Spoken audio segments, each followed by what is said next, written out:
Oferecimento. Entre nesse movimento e se surpreenda com o nosso jeito móvel de te entender.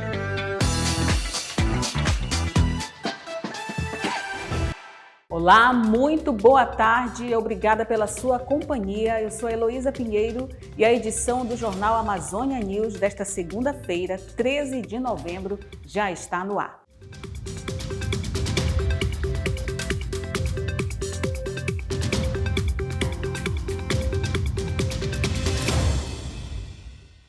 Esse ano, 1 em cada 3 inscritos no Exame Nacional do Ensino Médio, o Enem 2023, faltou no segundo dia de prova, que aconteceu ontem, domingo. O total de ausência ficou em 32%.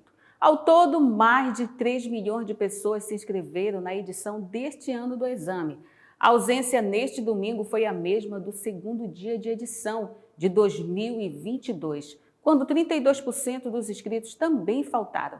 A média histórica de abstenção do Enem gira em torno de 1/3 dos inscritos, segundo o Instituto Nacional de Estudos e Pesquisas Educacionais, Anísio Teixeira. A exceção foi durante os 2 primeiros anos da pandemia, em 2021. O ministro da Educação, Camilo Santana, destacou que entre as prioridades para o próximo ano estão aumentar o número de inscrições e diminuir as abstenções.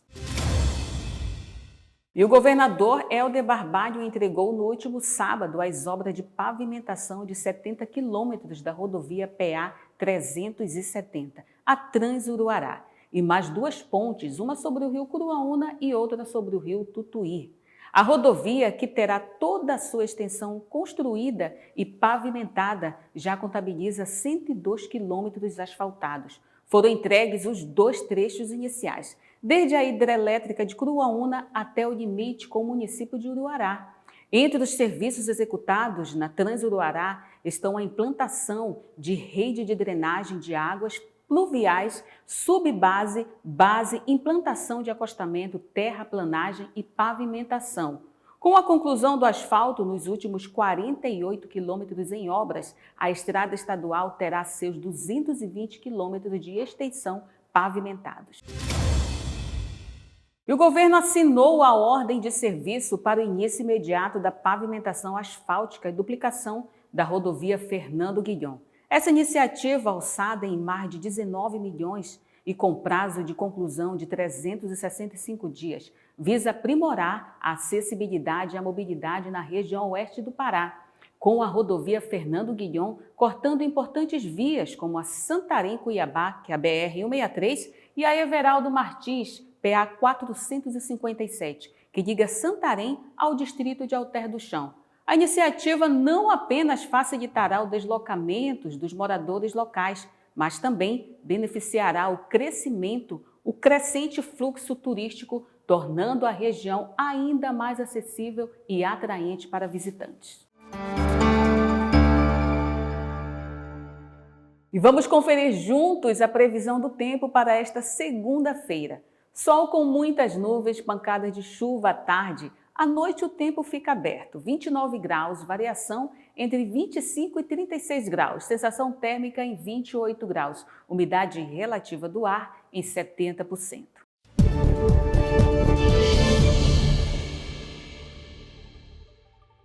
Nesta segunda-feira, a chuva deve acontecer ainda na maior parte do norte do país, mas é de maneira muito isolada, sem grandes volumes acumulados. No interior do Amazonas, essas pancadas podem acontecer desde o período da manhã até a noite, mas intercalando momentos de melhoria. Já no norte do Amapá, a chuva é muito fraca e isolada, acontece de maneira passageira. No norte do Pará, boa parte do Amapá e também em regiões do norte do Tocantins, tempo firme ainda deve prevalecer e com pouca nebulosidade. O destaque ainda fica para as altas temperaturas no meio da tarde. A máxima chega na casa dos 34 graus em Manaus, 35 em Porto Velho, 34 em Belém e a semana já começa com máxima de 39 graus em Palmas. E mais de 2 milhões de estudantes enfrentaram ontem, domingo, 90 questões de ciências da natureza e de matemática no segundo dia de provas do Exame Nacional do Ensino Médio, o Enem 2023. E aqui em Santarém, muitos estudantes compareceram em vários locais de provas para encarar o grande desafio. E o jornal Amazônia News exibiu um quadro em que professores deram dicas de como se preparar para o exame. Semana passada, o professor Tiago Souza fez uma análise sobre as questões do primeiro dia de prova. E hoje é a vez do professor Erinaldo Silva fazer a análise do segundo dia. Acompanhe agora a reportagem. A prova, inclusive, uma das questões foi uma que eu citei para vocês lá, né, nas dicas, lá no dia lá do podcast, né? Em relação à prova anterior de 2022, eu acho que, no geral, ela está uma prova mais simples, né? Comparando com a de 2022. Mas foi uma prova muito boa, né? Como sempre, é uma prova que é interdisciplinar, bem conteudista, né? Mas, graças a Deus, para o aluno que se dedicou, né? Que ele faz o propósito, tira o ano para estudar, né? E ele foca na revisão, né? Estava uma prova muito, muito boa de responder, né? Era uma prova que você lia o conteúdo e você tinha como entender o que realmente o autor da questão queria que você tirasse dali, né? E o senhor teve alguma questão assim, surpresa, que, digamos assim, o senhor ministrou e, de repente, caiu na prova? Graças a Deus, né, pela experiência que o curso tem, nós temos aqui uma equipe que ela é muito dedicada, né? Então nós tiramos os 40 dias para revisão geral, né? E aí tem a semana D da primeira área, né, primeiro domingo, e a semana D da segunda semana, que é a nossa área Ciência da Natureza. Então nessa semana D o professor ele faz uma revisão geral, né? Tentando cercar os principais tópicos que estariam na prova. Então nessa semana D, graças a Deus, a nossa área ela cercou muito bem a prova, né?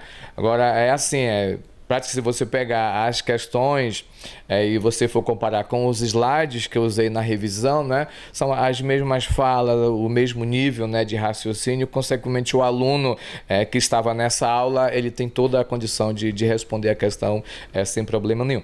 Mas, assim, algo inusitado foi para mim a última aula, né? A última dica, né? Então, eu tenho material arquivado aí de 10, 12, 15 anos de trabalho. Então, eu sentei na mesa 8 da manhã para, poxa, meu Deus, o que eu vou mostrar, né, como a última dica, né?